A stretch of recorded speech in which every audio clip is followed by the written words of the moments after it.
racist president. When you look at the elements of fascism, what defines fascism as fascism, one of the core elements is racist scapegoating, sort of putting the blame for society's troubles on some minority group. Obviously, Hitler did this with the Jews in the 1930s, but Donald Trump has done this right out of the gate. When he announced his candidacy for the White House in 2015, he spent a significant time talking about Mexican immigrants as murderers and rapists. It's important to point out in America, most murderers and rapists are white men. Last year, he talked about Haitian immigrants eating dogs and cats, a complete fabrication. And this week, of course, as you probably know, he's talked endlessly about Somalis as garbage.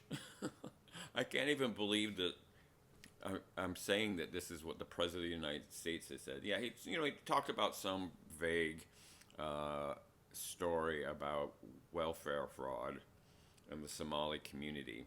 First of all, the millionaires and billionaires in this country net over $150 billion each year just on tax fraud alone. He's not talking about them. He's always talking about people of color at the bottom. This is racist scapegoating. And Hannah Arendt, who wrote The Origin of Totalitarianism in 1951, talks about how authoritarians activate the mob with pre-existing racism. The racism is already out there in the community, and these people use that racism to throw the focus on the people at the bottom so they don't focus on the people at the top who still haven't released the Epstein files.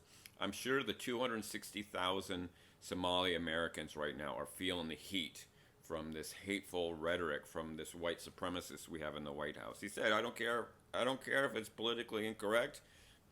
These people are garbage. We are being led down the flowchart of fascism. When you have, I laugh because it's so insane that this guy has any clout whatsoever when he's so overtly racist and is dividing people against each other. At some point, they're coming for you. Just because you're white, don't think that you're safe from this rule on the top. Once they get rid of those people, they might be coming for you or people in your family. So come on. We have to wake up to this incredibly dark place this country is in because of this lunatic. Welcome to the resistance.